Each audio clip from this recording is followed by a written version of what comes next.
Hello there. Welcome to the Cohn Zone. I'm Grant Cohn. That's my dad, Lowell Cohn. This is the only show I do every week that starts exactly on time. Today we're going to be talking about the Niners offense, and we're going to be making some conclusions, drawing some conclusions here, making some judgments. And what's interesting is we sort of dipped our toe into this pool after the game just by merely asking questions on Twitter, and the response that my dad and I got just for asking why did the Niners only score 13 points against the Saints was that we should die. Pretty much, more or less. And I think that's a very interesting phenomenon. How defensive 49er fans are right now about any, not even criticism, but just anything other than praise. Why do you think that is? Well, let me just say a little about what happened. And Iggy, you can hear me? I can hear you great. Can you hear me? Okay, I can hear you. The reason I ask, guys, is because this is the first day I have this microphone. I got my AirPods. I mean, I'm in the 21st century for the first time in my life. So I wanted to make sure it worked right. Let me just give a little background.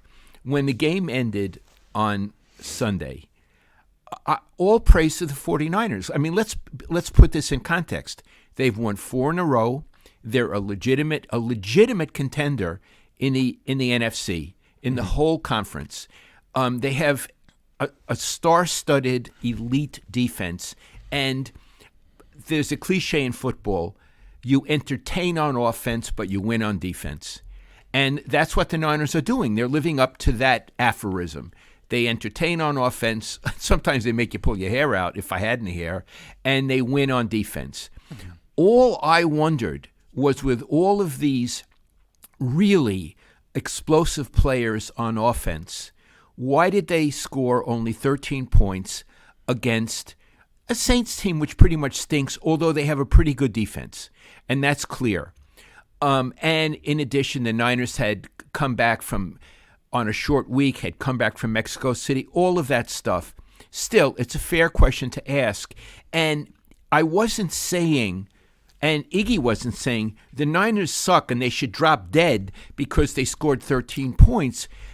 As critics and analysts, we were wondering about it because they're going to need to score more than 13 points Sunday against Miami. And we're going to get into later, can they beat Miami? Will they lose to Miami? But they're going to need to score more than 13 points to beat Miami. So all I did was ask the question. It was an interrogative. It wasn't even a declarative sentence. And the response I got, if someone said, I disagree with you and these are the reasons, fine. Or, Lowell, you don't know what you're talking about and these are the reasons. But I got certain responses that really pissed me off. One was, you're a hater for asking a question? How stupid can you be? And the other is, basically, your son sucks, and now I see why he sucks, because you suck too.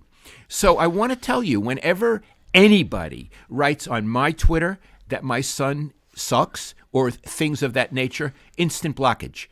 You can't do that about my son on my Twitter feed. Or if you say, Lowell, you're a moron, or things of that nature, that doesn't advance the conversation. It's just name calling, or as I learned the first day in college in philosophy, that's an ad hominem argument, meaning against the person, which has nothing to do with against the argument. So today there will be no ad hominem arguments. Okay. Iggy, is there more you want to say about it? Yeah, I mean, I think not only is it a fair question, it's the question. Not why did the Niners score 13 against the Saints, but why are the Niners not scoring as many points as they should? They should have one of the best offenses in the league. On paper, everyone thinks they do have one of the best offenses in the league, but they rank 15th in points scored out of 32 teams, which is almost as mediocre as it gets. And this isn't September, October. We're almost in December. This is a long pattern. And it's not just that they need to score more than 13 to beat the Dolphins. They're going to need to score more touchdowns to win the Super Bowl, which is the goal this year.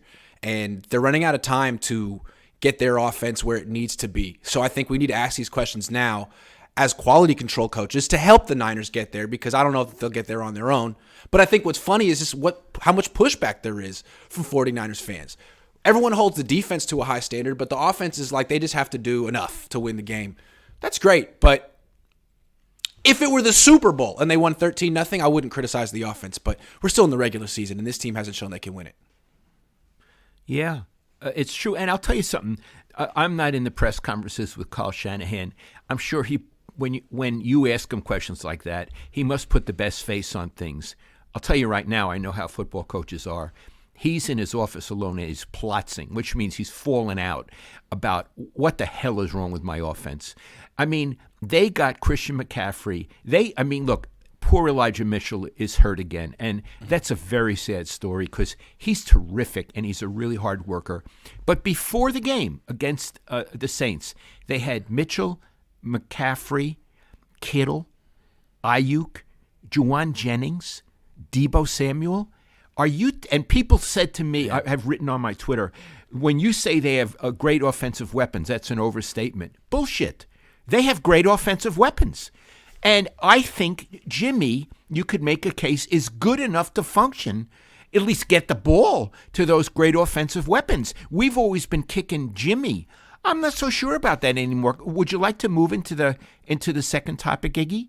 Yeah, real quick. I think what's funny, though, before we do, you just said Kyle's like really staying up late, looking in the mirror, trying to figure out what's wrong with his offense. And I agree, but I doubt his conclusion is that he has anything to do with what's wrong with it. He's probably looking for others. It was this fumble. It was that drop. It was this misexecution. Well, that's not the right answer, Kyle. And I don't know if he'll ever get to, but I think we might get. So why don't we go there? There are some questions. We'll get to them in a minute, but we got some flow. We're going to go with the flow right now. We asked the question, you asked the question, why did the Niners score only 13 points? I responded on Twitter. I said 1, Kyle, 2, Jimmy, the two culprits. So let's start with Kyle, number 1. I think what we're seeing with this offense is the running game hasn't been effective. They brought in Christian McCaffrey. He's averaging 4.2 yards per carry. The run game's not working so well. Let's talk about the passing game, though. All these weapons, all these receivers, and 13 points. So I think what we see is it's a one-read offense. You're used to Bill Walsh and Joe Montana where he would drop back and there was a 1, 2, 3 ABC progression that Bill Walsh trusted Joe Montana to go through. Quickly. Insisted. In rhythm. So if the first guy wasn't open, it's okay. The second guy would be, or the third guy would be open. And that was the expectation. Kyle doesn't really coach that way. There's a progression, but from all reports, he is trying to guess the coverage and telling the quarterback where to throw. And he wants the quarterback to throw to the primary receiver.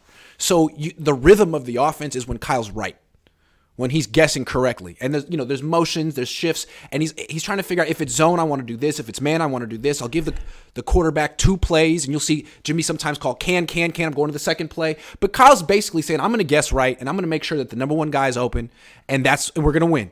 If he's wrong, that's when you start seeing like the whole like chaos. All of a sudden, Jimmy's patting his feet and patting the ball, and it's looking like he's going from 1 to, oh my God, where's 2?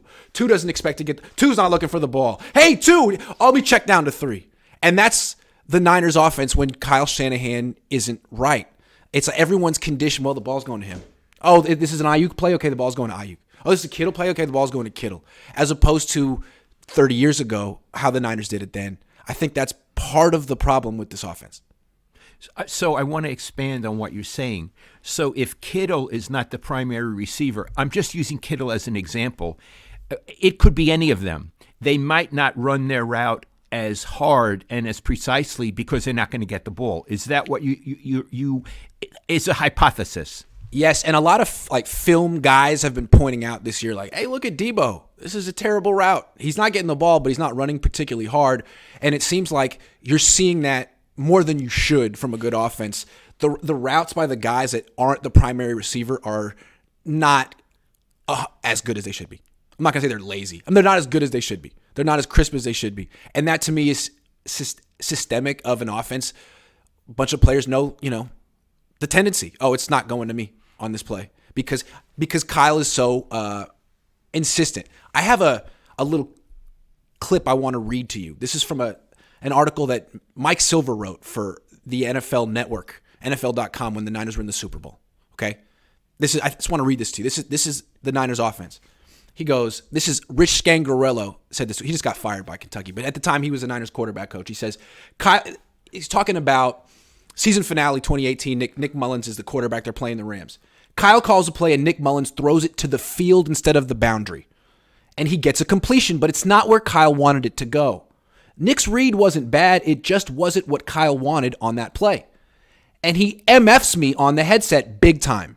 He goes, I'm going to call it again, and he better throw it there. And so he calls it a series later, and cornerback Aqib Talib is playing way off, and Kyle can't tell. And so Nick throws it to the field again, not where Kyle wants it, and Kyle comes unglued on me on the headset. Who the hell is coaching this guy? What the ... He's just going crazy. What Kyle didn't realize is Talib was playing way off, coverage was kicked that way, and it would have been a pick if Nick had thrown it where Kyle wanted to. And Nick knew that, and he just did what he thought was right. And Kyle was going off on the headset, but everyone who watched the play knew he was wrong, but no one said anything. All of a sudden, about 10 minutes later, you hear Mike McDaniel chirp in on the headset, "Hey guys, wasn't that cloud on the boundary a good decision?" And it was crickets. Now, Kyle wouldn't even remember that conversation. In the heat of the game, he acts out because it's his way of getting his emotions out when he's calling plays so he can move on. The next day, it's like it never happened. That's Kyle. Whoa. You could get a completion, and he's like, that's not where I wanted the ball to go. Was that what Bill Walsh was like? I don't know the answer. That's a really good question. I wish I had the answer, but I can tell you his coaches who could listen in on the headsets said that Bill was a bitcher and a moaner and complained all the time. Okay. And even in one case, Iggy, I don't know if I said it on the air, but this really did happen. I guess there was a pick, and they looked terrible. And he said into the headsets, "What am I going to tell the media?" And I know that for a fact. So Bill, blame your quarterback. Kyle does. So they all are nuts on the headsets. A coach of his told me, he said, "What am I going to tell the media on the headsets?" Like the media mattered at that moment. That's so funny. Yeah, but so like, for example, Jimmy Garoppolo will throw some of these interceptions where the guy's right in front of him. Or it's like, how did you? There's so many interceptions. Like, how? Not this year.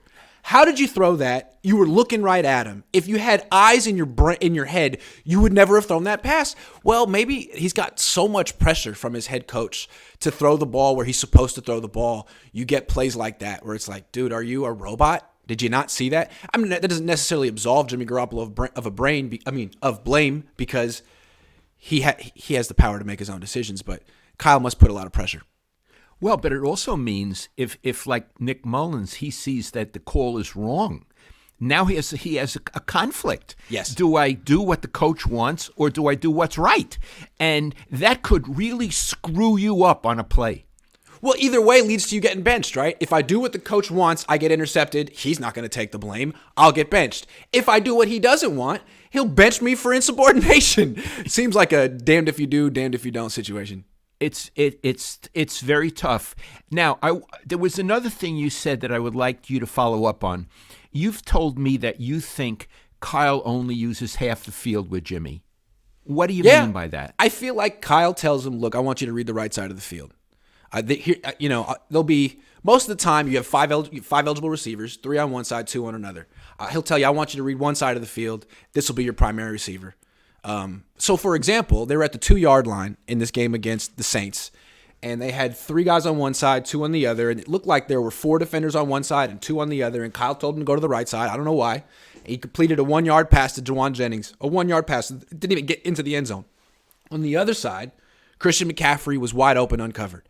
So it's like, is that Jimmy's fault or is that Kyle's fault? Was Kyle in the headset saying, primary is Juwan, I want you reading the right side of the field? Okay, well, then you can't blame Jimmy Garoppolo when Christian McCaffrey is just standing in the end zone like this, trying to get the ball. But someone needs to be blamed for that. Right. Yeah. Again, I'm gonna intercede for a moment. We are not here to dump on the Niners.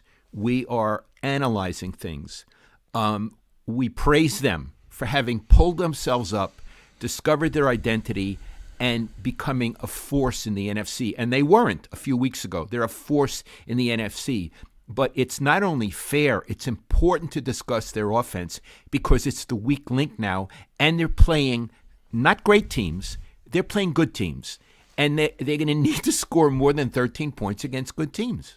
Right. And, they were down. They lost to the Falcons. Their season was looking bad. And when you pull back and say, how did the Niners turn their season around? It wasn't the Christian McCaffrey trade.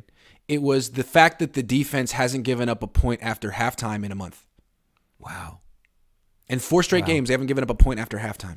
That's how they turned their season around with their defense, and we're still waiting for the offense to get there because the defense is playing like the 1985 Bears, although not against the one good offense they face. This is a very interesting week because this is a very good offense. It's another test for the defense. Well, we'll get to that in a bit. Yes. Okay, one more thing, and then we'll take some questions. So we've talked about Kyle's responsibility for the offense's underperforming. Let's talk about Jimmy Garoppolo, too, because it's not 100% Kyle Shanahan. As we saw, he dialed up that beautiful throw to Christian McCaffrey in the first quarter. It was 3rd and long. Christian McCaffrey motioned out of the backfield, ran a route like he was going to run a quick out route, cut it upfield. He was wide open. Great route, great call. Should have been a touchdown. And Jimmy Garoppolo just missed it by about 5 to 10 yards. And you've talked about this. It's like these throws are a total waste. He just can't hit him. I mean, what did you think when they called that? When he missed that? What happens is whenever he's, let's say, a bomb, a long pass, I actually sort of giggle because I know it's not going to be completed. And Jimmy, he doesn't actually throw it; he heaves it. He heaves it. He puts everything he's got into it. He does. He means well. He heaves it. He does not have a long game. Having said that, neither did Joe Montana. On the other hand, this kid isn't Joe Montana. Steve had a long game. Joe didn't. But Joe had everything else. He didn't. He was great. Yeah. Jimmy isn't at that level. But whenever they ask him to throw one of those long passes, like Al Davis would ask, Stabler or any of his Raiders quarterbacks, this kid can't do it. No, he can't. So there was that play, but there was another play I saw that is troubling to me. And I think this is why I question Jimmy's ability to win a Super Bowl. If he could hit these throws, I think he would have won Super Bowls already. But the fact that, first of all, he missed the one to McCaffrey, and he turns down wide open throws like this that I'm going to show you. This is why I still feel like he's the same Jimmy, even though it's nice that he's not throwing the interceptions anymore. Let's take a look at the videotape. Okay, here he is. Let's start from the beginning. Now, what you need to know is this is the 3rd quarter. The Niners are up 10-0. It's 3rd and 3. Pre-snap, Jimmy Garoppolo's looking around. Looks like aggressive man-to-man coverage. All these corners right in the guy's face. There's one safety deep. This is a very disrespectful coverage. And it's not disrespecting Ayuk, but basically Ayuk's one-on-one. They're disrespecting Jimmy Garoppolo. Show them where Ayuk is. Ayuk is at the bottom of the screen, one-on-one against a cornerback, and there's no safety help. There's just one safety in the middle of the field because they don't think Jimmy is even going to throw that. Andy Dalton, if he was the quarterback, would say, Brandon Ayuk's one-on-one. I don't care what the play is. I'm throwing to him. Most quarterbacks would take this. Colin Kaepernick, Alex Smith. Jimmy Garoppolo doesn't. He will, because look what Ayuk, he's going to run deep and get open with no safety help. But look where he's outside. Jimmy's not going to throw this ever. He's open. He should have seen it. He should have went to the matchup pre-snap. Instead, he throws this pass. It gets intercepted. It doesn't count. It comes back. But Steve Young, Joe Montana, you want this matchup. And the only reason they're giving it to you is because they're disrespecting the quarterback. Oh, he won't throw it. And he won't. He's open. He's open now. And he doesn't even look that way. He should be looking that way before the snap. So that's troubling to me about this is going to keep happening with Jimmy Garoppolo the rest of his career. It's the way he wants to play football. And when you get in the playoffs and you go against a defense that knows, I don't have to defend go routes on the outside, that's a problem. Iggy, that could have been a touchdown play, right? There was Absolutely. no safety help. No safety help. It would have been just Brandon Ayuk one-on-one against a safety when he finally got there. And if Brandon Ayuk beat them, then it'd be a touchdown or a 50-yard gain. How do you not go for that? I don't know. Right. Even Alex Smith would have. Most aggressive quarterbacks say, one-on-one, great. Brandon Ayuk is really good, Dad.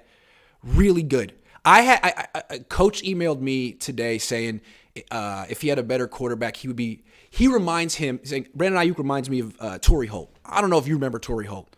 But Torrey Holt, he was with the Rams with Kurt Warner and Isaac Bruce. He was great. He would put up 1,600 yards a year. He would get down the field. Brandon Ayuk has that kind of ability, but they don't go to him enough. They don't go to him down the field. He has to run slants and stuff. Right, and let's be clear. If they had Trey Lance, the possibility is that he would have taken. Now, again, I don't want to get into that whole thing, right. But the possibility is, and probably what Kyle understood, he would have attempted that throw.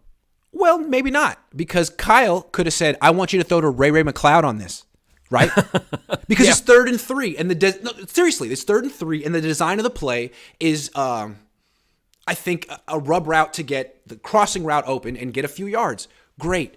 But you look at the defense, and they're all trying to take away the underneath stuff because Jimmy's your quarterback, and they're daring you to throw it deep because Jimmy's your quarterback. And Brandon Ayuk's one-on-one. It's fair for the quarterback to be like, you know what? Screw your primary receiver, Kyle. I'm going with my one-on-one matchup. And the coach should say, good, that's a good decision. I like it. Trust Brandon Ayuk. Whereas Kyle might say, why did you do that? Why'd you do that?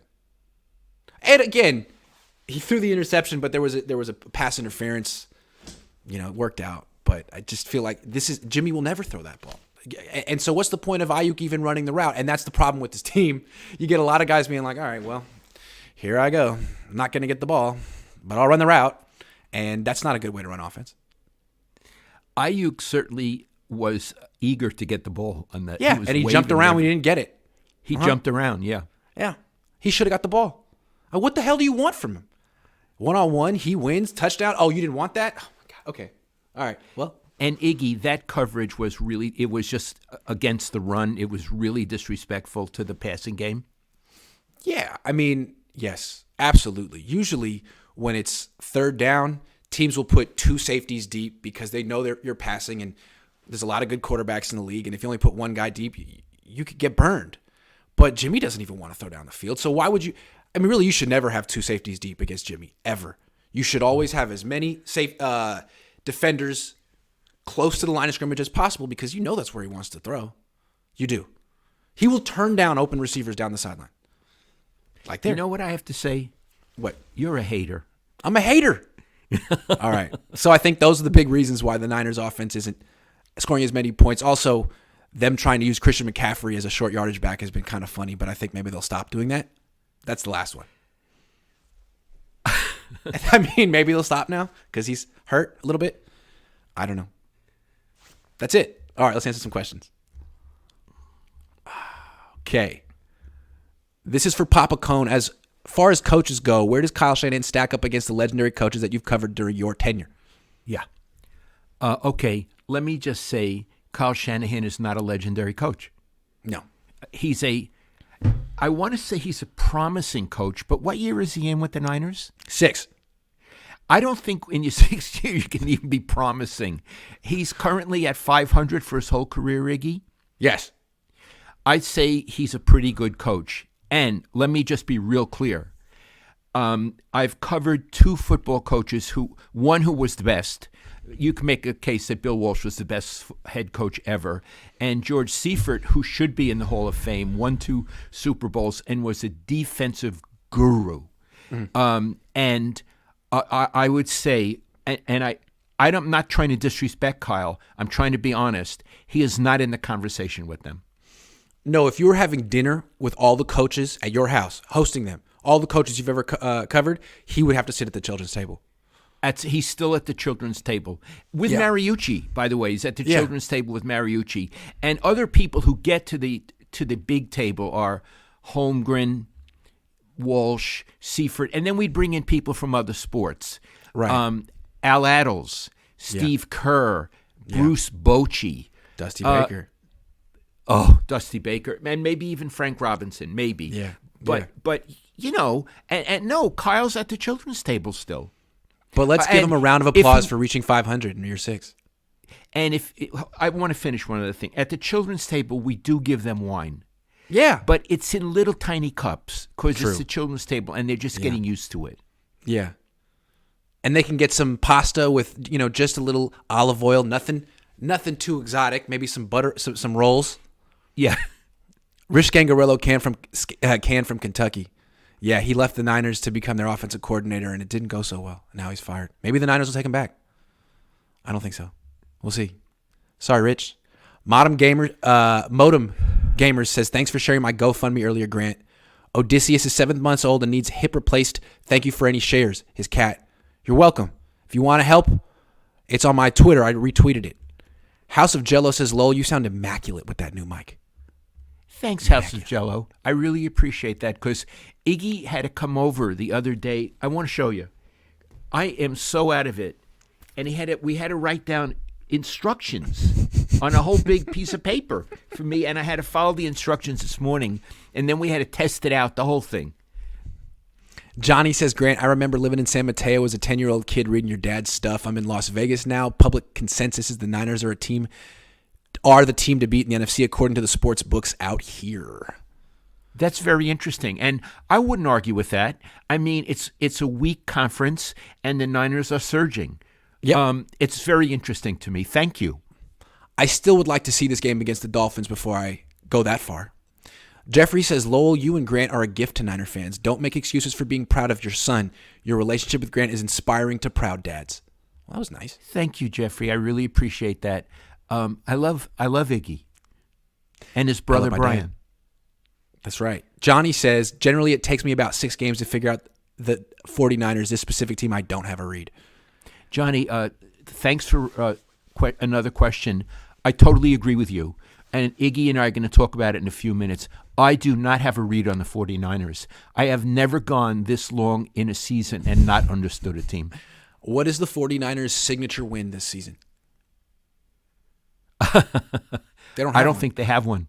They don't have one. If they win this weekend, that's their signature win. So this is big. Yeah, that's a great question. I love it. Yeah. Crow says, could it be that Chris Forster is both O-line coach and run game coordinator, that both are not up to quality standard?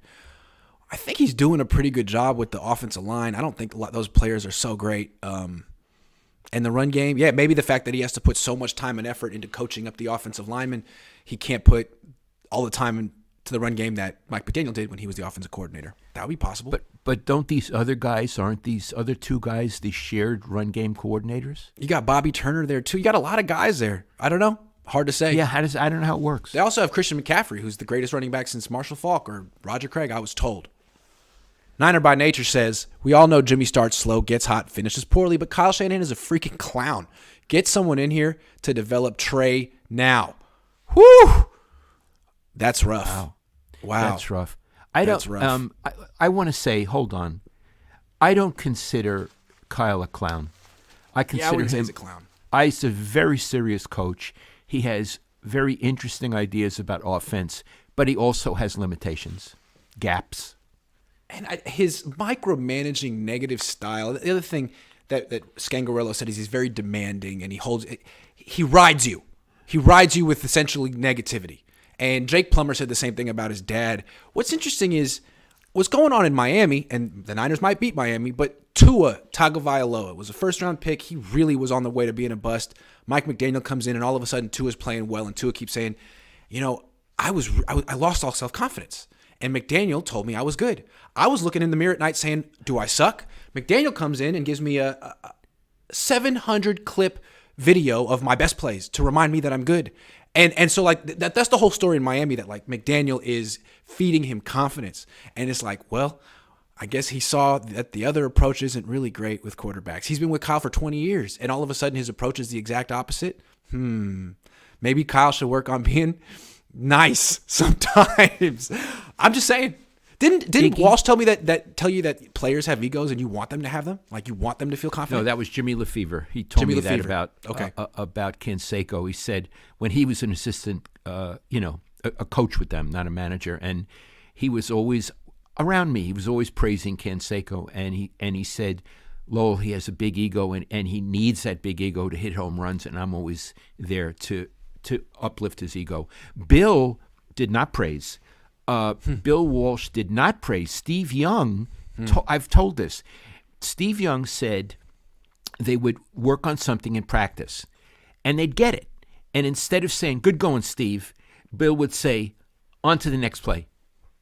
He wouldn't praise.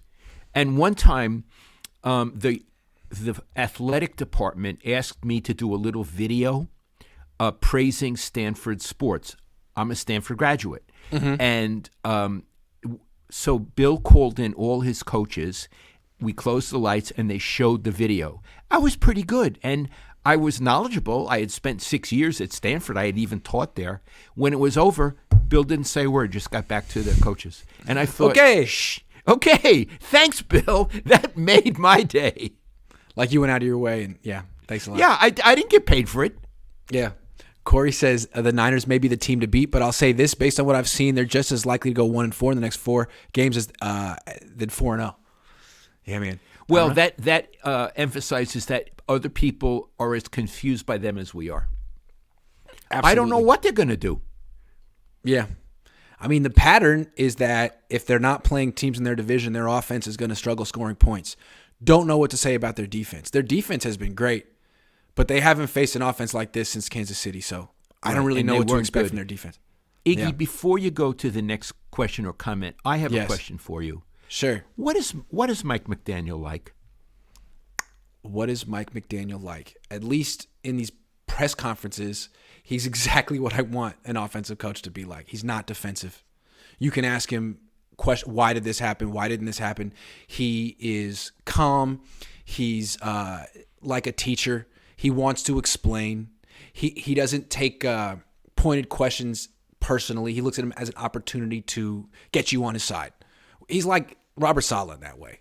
He's very good with people. He's gets you on his side quickly. Really smart. You learn from him. It's like you start to feel like a student. It's nice. Did you have positive feelings about him? Yeah, absolutely. He keeps it light in press conferences. He cracks jokes. You know how some coordinators just get defensive all the time? Well, he's not like that at all. He's not like that at all. It's nice. Okay. I'm going to ask you another thing. What does he look like in person? He looks like the captain of the chess team. He's about 5'5". He's got a comb over. He's little. He doesn't look like he coaches or plays football. He even has a slight stutter. Slight.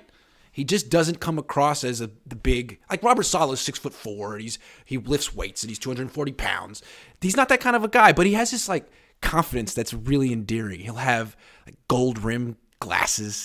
He looks like he's, I don't know, like he just won the video game competition and he won $1 million or something. He's very confident in himself, but it's unclear where the confidence comes from. He's a little squirrely, but he's really smart, clearly. And he seems like he has a very clear idea of how he wants to run a team. When he went to Miami, I haven't said this before. I've never met him, but I had the idea that the way you described his looks, that professional football players would not take him seriously as a head coach because, as you said, it's like the captain of the chess team. So that's something he had to overcome. Believe me, in that physical world, he had to overcome his appearance. But he apparently did it no sweat. Well, it's something that I think he's been doing for a long time. He knows how he comes across. And so that's why he has this whole personality of self-deprecating. He is got a lot of humor. He doesn't take it. He probably expects people to look at him a certain way, and he understands it, and he diffuses it with humor. And he's really easy to like. And I think from players' perspective, instead of having a guy who looks the part and yells and is like an old school coach, this guy is a new school coach. He's your friend. He's your biggest cheerleader. And he's like the guy, he's like your tutor. Like he's giving you the answers to the test. And you feel like, hey, man, I want this guy to be my friend. Yeah, he's a little strange. He doesn't really look like a popular kid, but he's going to get me an A in the class. And I'm bringing him to my party, and he's cool because he can hang. He just seems like the guy you wouldn't expect to be friends with the popular kids, but is friends with the popular kids. Do you know that guy? Yes. Yes. The way you describe his personality, not his appearance, is Dusty Baker. Interesting. Yes, Dusty. Of course, Dusty was an athlete. Yes. But Dusty, friends with the players, positive, helped you Yes. get an A on. Do you know what Dusty would do sometimes? What? If he had a player who was slumping and he knew the player's favorite dessert, I would see him do it. He'd come into the clubhouse and say, "Here's eat this dessert." Wow. Yeah. Got to have a positive mindset. Yeah. Yes. Yeah. So that's interesting. He's the exact opposite of Kyle Shanahan, and yet they were joined at the hip for 20 years. Give me 2 ways that they're the exact opposite. Kyle Shanahan is really tall. He's like the face man of a group. And it's like, he's like Mike McDaniel's like Cyrano de Bergerac. You know, he's the guy that he's like the great poet, but he can't actually approach it. But it's almost like the Shanahans are like, look, Mike, look at you. You're never going to make it in this industry. But if you stick with Kyle and just you're his right-hand man, you can go far. So Kyle has none of the social graces that Mike McDaniel has. He says constantly. He gets defensive. He doesn't like explaining himself if you're not praising him. I mean, he really has he does a lot of things that adolescents would do that you would think, well, he'll grow out of that socially. A little rough around the edges. Mike McDaniel isn't like that at all. Okay. I'm glad we did this little interlude. I always like to talk about personalities and to also compare personalities. And Mike McDaniel has a sense of humor, and he's positive. Kyle Shanahan doesn't have a sense of he wants to think he has a sense of humor, but he's not really funny. And he's relentlessly negative. He even says it, like when he goes and picks out a new house with his wife, she'll like it. She'll say, "What do you think?" He'll say all the things he doesn't like, and she'll be crying. He's like, "Well, what? That's how I do it. I have to lay out all the things I don't like about something first before I like it." So he's constantly focused on why things aren't good enough, which is, I think, tiring. It's exhausting. It's tiring, yeah. It's exhausting. And he has no really good relationships with any quarterback he's ever worked with. Ever. Even him and Jimmy. I think he and Jimmy love each other. Yeah, they have a great, And so did Robert Griffin and Matt Ryan and all of them, right? Yeah. I mean, Jimmy, they caught him saying that stuff, right? About your MF and plays, and then your plays suck, man. Your plays suck, and then those two tried to make light of it. But you know what? I think that's the truth. He didn't slip. They probably don't get on. No, none of his former quarterbacks have anything nice to say about him. So maybe Bill Walsh was negative too, but I think probably Steve and Joe would have nice things to say about him. I don't know. Maybe not. I don't know. I mean, I'll tell you that Joe, I don't believe even to this day likes George Seifert because George Seifert got rid of him. And I do know that Bill would call plays. This I know because one of the offensive linemen, Keith Von Horst, rest in peace. What a wonderful guy. He was. I used to love to talk to him, and he said sometimes I'd be in the huddle, and Joe would come in. He says, "You're not going to believe this shit that Bill just called." And what's more, I told Bill that well after they had all retired, and you know what? Bill laughed his ass off. He could imagine he called shitty plays too. Yeah, absolutely. That's funny. I can believe this. Joshua Wyatt says callback interception was a function of McLeod getting bumped. That's Kyle's offense. Even if quarterback is perfect, it is going to lead to picks. Is Jimmy being imperfect on purpose leading to fewer picks? I don't know. Just throwing the ball away. Maybe that pisses Kyle Shanahan off. I'm glad that he's not throwing picks. Picks is about the worst thing you can do. That's true. And he doesn't throw enough touchdown passes to offset his mistakes. WK says, even Papa Cohn is tired of your Jimmy hate. Jimmy is not an elite quarterback, but he's still a top 15 quarterback. I'm not tired of his Jimmy hate. Let's get real clear here. First of all, Iggy doesn't hate Jimmy. I don't hate Jimmy. He's analyzing Jimmy. Yeah. He's talking about this team, and the quarterback is the most important player. I'm eager to talk about the quarterback.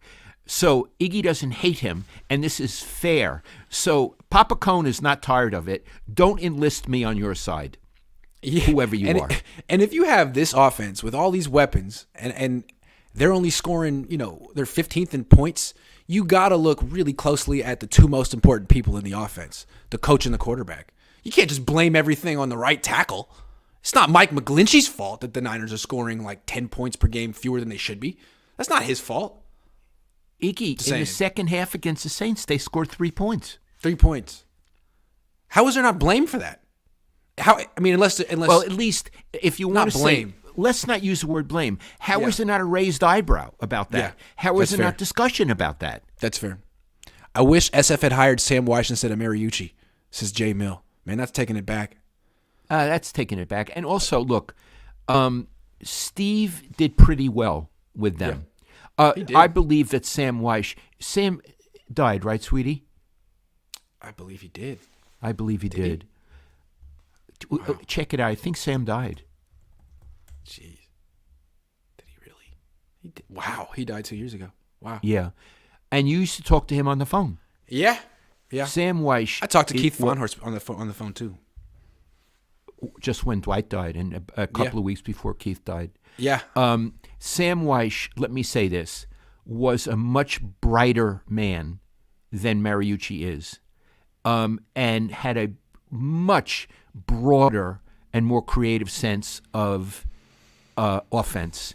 But he was mercurial. He was up and down, his personality. And Mariucci is a more steady guy. So I'm not sure who would have been a better head coach. I think the Niners were trying to get one of Mike Holmgren's disciples. At the time, he was doing great in Green Bay, and there was Gruden, Mariucci, and Andy Reid that were on that staff, and Andy Reid was the guy. They didn't get him. You think? Andy Reid was the one. He was the one. But was Kyle? What did Kyle think of Andy Reid? Was he impressed, or did he not have? I don't know. Andy Reid's pretty good. He is pretty good, but coaches are always so jealous of each other, right? Well, Bill Walsh never praised any other coach that I ever heard. He always said, ever, if I ever mentioned whatever coach it was, and Bill's response was, he's not cutting edge. Gee, that's insecure. I'm sorry. Can't you praise someone? MF said, did McGlinchey play well versus New Orleans? No. Absolutely not. Kev F said, for Bay Area football fans, Week 17 is the real Super Bowl this year. As Oaklanders, are there many Raider fans left there? Just Josh McDaniel. Is Josh McDaniels better than Kyle Shanahan? Beat Denver and Seattle. We're going to find out about That's a good point. Josh McDaniel. Yeah. Oh, I don't know about that. No, He's so pretty far bad. he stinks. No. He stinks, and he stunk before. Now, he may rise above stinkitude, but he hasn't yet. But the other Oaklanders, other Raiders fans, hell yeah. Yeah. I when I go around Oakland, I see people wearing Raiders T-shirts and stuff like that. You got to remember, even though they're gone, the Raiders, it's the one Oakland team that didn't move here. They're native to Oakland. They left twice. But there's not like the A's came from Kansas City, right? And they're originally, like the Warriors came from Philly. They both came from Philly. Right. So we're like Philly West, except for the Raiders. The Raiders weren't they the El Señors at first? Am I wrong? I don't remember. Sean O'Leary says, I took the 4 points and bet the Dolphins this week. A mobile quarterback with deep threats and arm strength plus 4 points. Back up the truck. Would love to be wrong, but head and heart in different spots. Niners are 4-point favorites this week. Very interesting. You think that's because Vegas thinks they're that much better, or because that's well, they get the 3 points for being home. True. So they think they're 1 point better. Better defense. B. White says, hope this is not the Brian Allen game versus Dolphins 2020. Signing Jack Rabbit, Jenkins practice squad, etc. Everything leading up to it. LOL, go Niners. I don't know if you remember the last time the Niners played the Dolphins was 2 years ago. They started Brian Allen off the practice squad at cornerback, got lit up. Jed York left at halftime. I reported it. People said it wasn't a big deal. I remember Jed left at halftime. He probably had a pressing business engagement. He drove the wrong way down a one-way street and got stopped by the cops. And they were like, Jed, sir, please drive the other way. We don't want to can't have do to tell this. your mother. We don't want to have to tell your mother what you did. She'll put you on timeout. Yeah. Flave Cohn says, hey, guys, we still on for our family dinner this week. Flave Cohn. Somehow, Flave, you got in the family? Yeah, because all you got is a name from us. Yeah, I like he wants you to be his Flave. dad. Yeah, we don't like it that much, baby. David says, I believe Shanahan has reached a 500 regular season record for the first time in his Niners tenure, a milestone. Yeah. Well, good job, all Kyle. Praise. You did it. He freaking did it. All right, let's get to the next part of our show. Let's look ahead everyone wants to talk about this. Everyone wants to watch this game between the Niners and the Dolphins. It's going to be the best game of the season so far for the Niners. Let's go through the different possibilities, the different outcomes, starting with the negative one. How the Niners lose to the Miami Dolphins. What would have to happen in your mind for this to happen? Okay. Remember, we're going to do in a minute how they beat the Dolphins. And the reason we're doing, let's say, a pro and con is because we don't understand the Niners, nor do we understand the Dolphins. I don't know that much about them because I haven't covered them. Well, I haven't covered the Niners, but Iggy does, and I pay attention. Okay. The Niners lose because the Dolphins' passing game is so otherworldly. It exposes the Niners' defense as not quite as good as we thought. And the Miami passing game takes them apart the way Kansas City did. Mm-hmm. And they're able to have an effective running game because the pass opens everything up for them. And one other thing, and then I'll give it to you, Iggy. The Dolphins have such a high-powered offense. Even though Jimmy might play well, they can't keep up. They can't score enough points to keep up with Miami. That's my losing scenario. How about you? Let's look at the other side. The Niners offense. No Elijah Mitchell. When he's rolling and you can give him 15 carries, the Niners are tough to beat because he's so good, but he's out. And so now, how are they going to run the ball? Christian McCaffrey's day-to-day. He may not even practice this week. We don't know. Are they going to give him 23 carries? Is that the way to go? And, are they going to be able to run the ball at all? If not, because they haven't been able to run the ball very well the last few weeks. And if Mitchell's out, are they going to use Jordan Mason? Is McCaffrey compromised? Or is this all of a sudden a one-dimensional team? If this is all about Jimmy Garoppolo passing and it's been that way the last couple of weeks, well, is this the week that he throws interceptions? He hasn't thrown an interception in a while, but he's come close. And he's going up against Mike McDaniel, who used to be his offensive coordinator, knows all of his tendencies. If the Dolphins put this game in Jimmy Garoppolo's hands and take away the run, this might be the week where the turnovers happen, and that's usually when the Niners win. For the last 4 weeks they haven't lost. Lose. Last 4 weeks they haven't lost. He hasn't thrown a pick, so that would be one way they lose. The old Jimmy Garoppolo shows up. Okay, that seems to me a credible hypothesis. Let's go the other way. Okay. Niners beat them. May I go first? Please do. The Niners' defense is everything we think it is and more. Mm-hmm. I looked up some stats. In many ways, Miami is kind of ordinary. Their run game is no big deal. Mm-hmm. Their defense is no big deal. They're really a fairly ordinary team in those stats, but their passing stats are phenomenal. So the Niners' defense, and I'm emphasizing the defense, is so great, it completely eliminates the run game. And now Tua, I can't say his last name, I apologize. It's easier for me to say Tua. Tua has to, bombs away, and the Niners take advantage of it, pick him off, sack him, do what they do.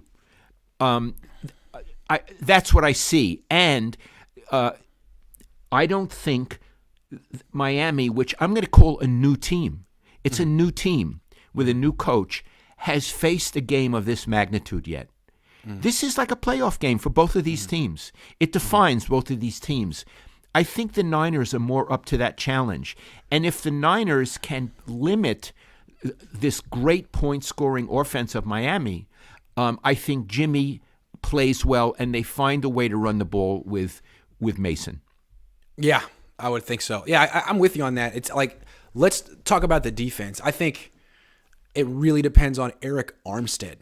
He's been out, and the Niners defense has played really well without him.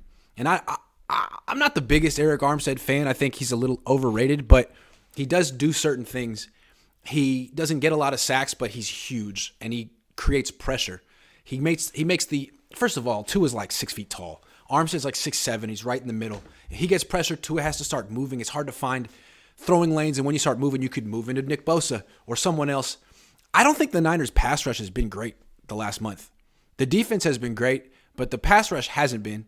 And so maybe the reason they've been playing such good defense is they've played bad offenses. When they faced Kansas City, it's like the defense wasn't even on the field. They got freaking eviscerated. I don't think Kansas City ever punted. So I want to see what Eric Armstead can do because he didn't play in that game. There was no pressure on Patrick Mahomes. He was like at the beach. If Eric Armstead can create some pressure, I think the Niners defense should be able to shut down the Dolphins offense. If they can't get pressure, you have two of the fastest wide receivers in the league. I don't think any coverage works. Man coverage, zone coverage. I don't think there's anything you can do. They got to knock Tua down. That's how they beat Miami. It starts there. And then on offense, maybe using that 24 Jordan Mason. It's not that he's so great. It's just that they're at the 2-yard line and they're so confused about how to score touchdowns. Well, maybe stop trying to pound it in with a 200-pound running back. That's a start. You got a 230-pound running back. He might be better. There's that. So I want to summarize what you're saying. First of all, is Armstead going to play? He practiced on Friday. Kyle was asked about it yesterday, and he says he's confident that Armstead's going to practice all week. So okay. We'll see. Let's say Looks like he's he's on play. track. Let's say he's going to play. So he's an added ingredient that puts pressure on the little quarterback. Yep. The little quarterback has to run for his life, and he's running right into Bosa or somebody else very big and very talented. And the 49ers running game, especially near the goal line, is more powerful than it was last week. Yes. Now, still, the Niners offense has to score touchdowns. This is an offense that when they're not playing a division opponent, they've been awful. 10 points against Chicago, 10 points against Denver, 14 points against Atlanta, 13 points against New Orleans. Okay. Tell me how they're going to score more points. Tell us. Well, when they're in the red zone, I'm thinking instead of throwing passes in the flat to Kyle Juszczyk, throw passes in the end zone to Juwan Jennings. Good things happen when you throw passes in the end zone to Juwan Jennings. And when you're at the 1-yard line or when you're at the 2-yard line, hand the ball to Mason instead of McCaffrey. And when you're at the 1-yard line, remember that play? They're at 4th and goal from the 1. Jimmy Garoppolo's in the shotgun. He runs around and tries to run in and gets stopped. How about a quarterback sneak from the 1? Have they ever gotten stopped on a quarterback sneak ever? I don't know. Simple shit like that. Jimmy's very good at those. Yeah, just simple common sense stuff like that is what I would recommend. And you feel they can win with simple in your win scenario, they can win with that? I think so. I mean, if their defense gets pressure on Tua, the Niners offense, if they can score 23 points, should be able to win the game. But they've struggled getting to 23 points against teams that aren't in the NFC West. So can you score when you're at the 3-yard line? I don't know. Kyle. You think 23 points would do it? I don't know. If the defense gets pressure, yes. If not, then no. Miami could put up 37 points. So we don't know. Maybe Eric Armstead plays, but he's ineffective, gets hurt again. Only plays 10 snaps. Who knows? I don't know. Now, Miami's left tackle's hurt. That helps. Bosa should be going up against a backup. That helps. I don't know. You seem to feel like I'm starting to sense that you think the Niners are going to win this game. No, I'm starting to. I'm asking for a positive scenario, and you're criticizing them. You could have criticized them in the first part. Well, how did I criticize them? Well, they don't do this, they don't do that, they don't do that. Oh, they do all those things. Sorry, I take it back. No, this was a winning scenario. Okay. No, I didn't even realize I'm not thinking they're going to win. No, you did realize. I'm not thinking they're going to win. I gave a winning scenario earlier I gave a losing scenario. Okay. That was I forgot what I said. I don't even remember what I just said. Sorry. So I'm not saying I think they're going to win. I'm saying for this exercise, I gave a scenario how they could win. I thought I did, but I don't remember.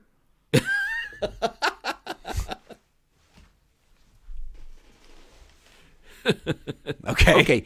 Give us 3 points why you think, not why you think, why in this game, in the game we're playing with each other, they can win. 3 points. Because Armstead's going to come back. He's going to be great. They're going to get pressure on Tua. The pressure is going to make Miami's offense look not pedestrian, but average.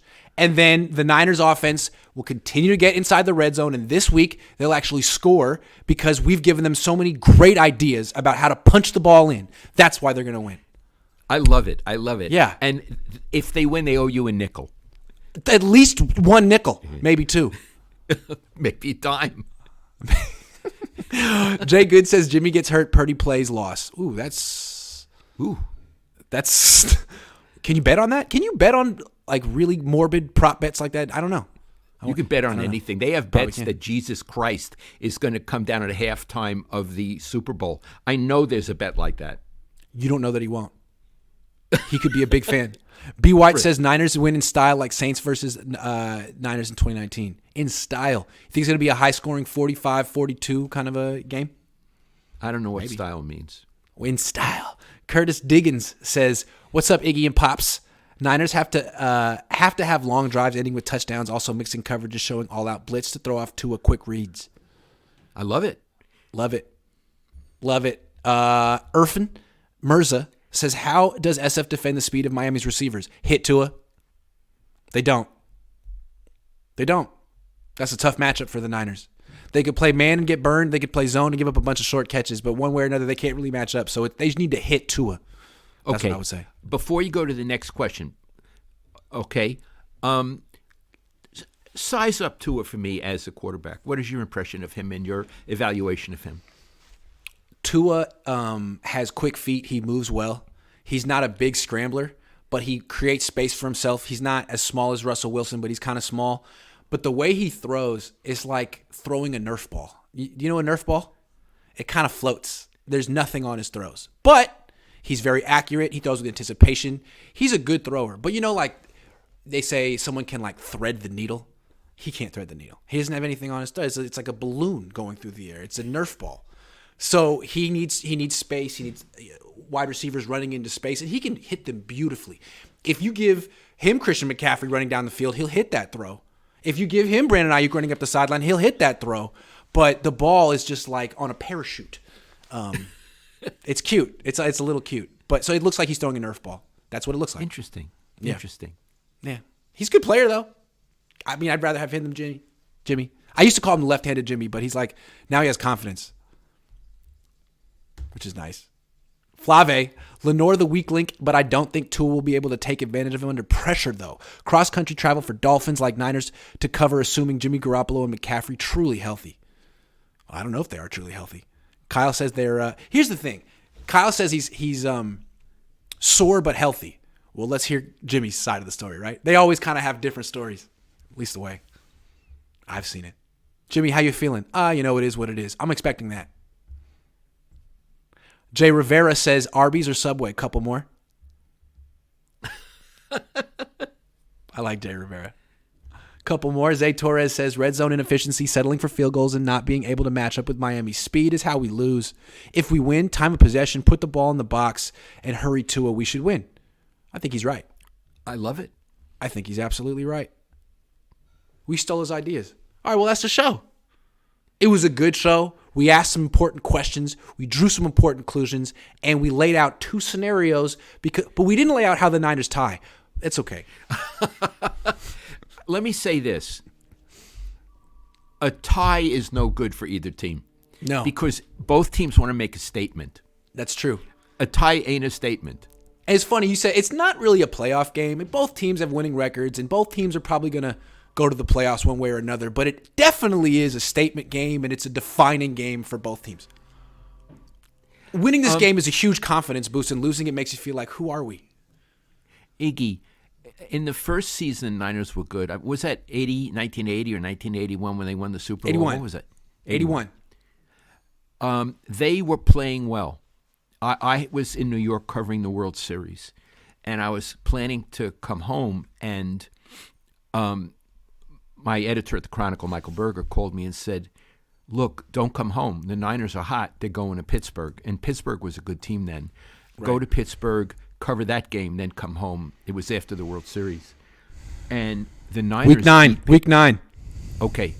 The Niners beat Pittsburgh. Ira Miller and I and the other writers were waiting outside the locker room. There's a 10-minute cooling-off period.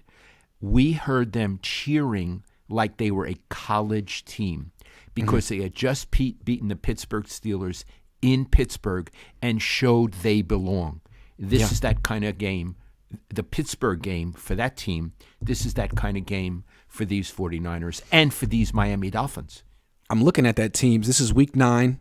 They won that game 17-14. So they won it with defense. Then the next their offense wasn't scoring a lot of points. Next week they win 17-14 again. The next week they lose 12-15 to Cleveland. Then they never lose again. From November 22nd on, they scored 33 points, 17, 21, 28, 21, 38, 28, 26. Never lose again. Their offense comes alive down the stretch. The Niners need that to happen. If it does, they can win it all. Yeah. Because it seemed like that 81 defense was really, really good. Okay, so that's our show. We end on a very positive note. Yeah, the positive note is that the Niners are going to win the Super Bowl. There it is.